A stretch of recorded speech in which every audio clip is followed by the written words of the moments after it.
نحمده ونصلي ونسلم على سيدنا ومولانا محمد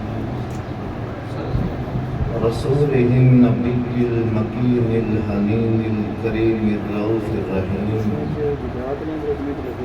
أما بعد،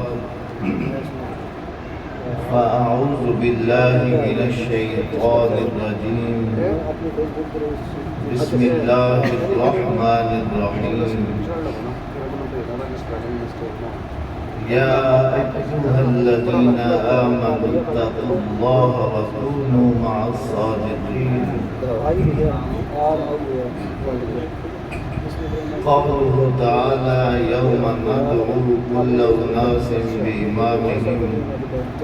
صدق الله مولانا العظيم وصدق رسوله النبي الكريم، ونحن على ذلك لمن الشاهدين والشاكرين والحمد لله رب العالمين. حضرات کرام قدر،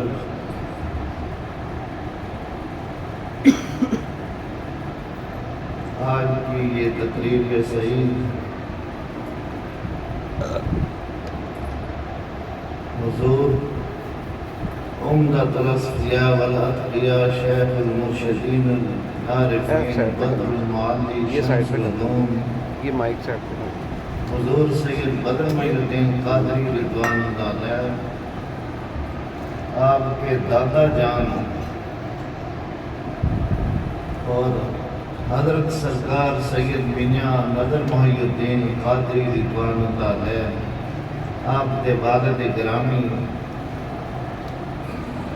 حافظ سید ظہور الحسین قادری رضوان اللہ تعالی علیہ، آپ کا سالانہ عرس مبارک ہے۔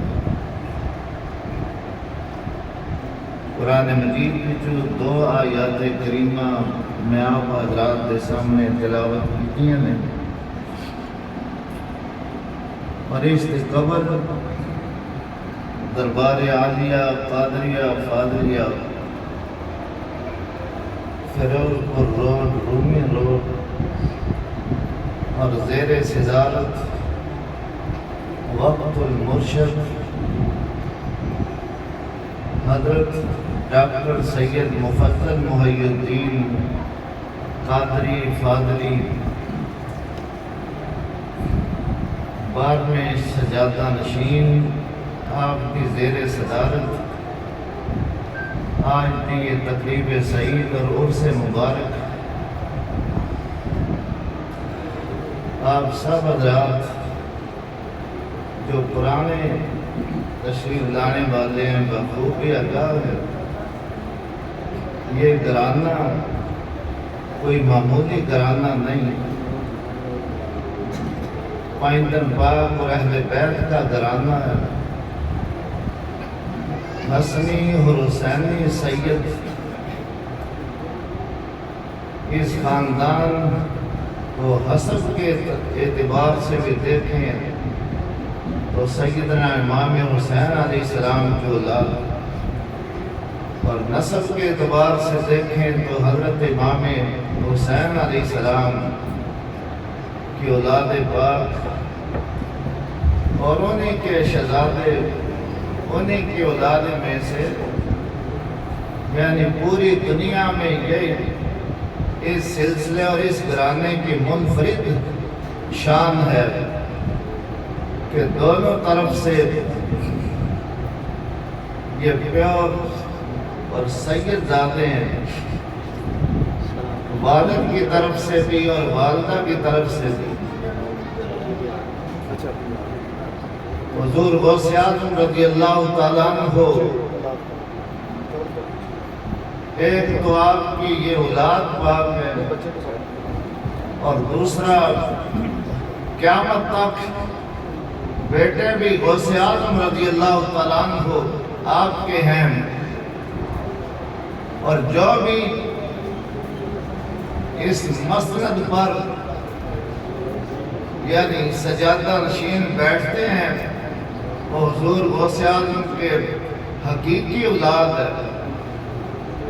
اور نائب غوث اعظم کی، یعنی آپ کی اولاد پاک کی، اور حضور غوث اعظم رضی اللہ تعالیٰ عنہ آپ کا یہ سلسلہ قادریہ فاضلیہ،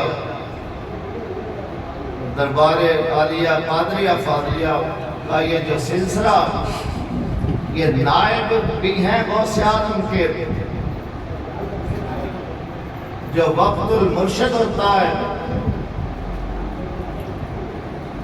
قرآن اور حدیث کی نص سے، اور اس سلسلے کا یہ بہت عظیم مقام ہے۔ جو بھی سجادہ نشین ہوتا ہے وقت کا، انہیں کی زیارت کرنا غوث اعظم کی زیارت، ان کے ہاتھ میں ہاتھ دینا، یعنی گویا غوث اعظم کے ہاتھ میں ہاتھ۔ جب بھی آپ حضرات کلمہ پڑھ کے آگے سے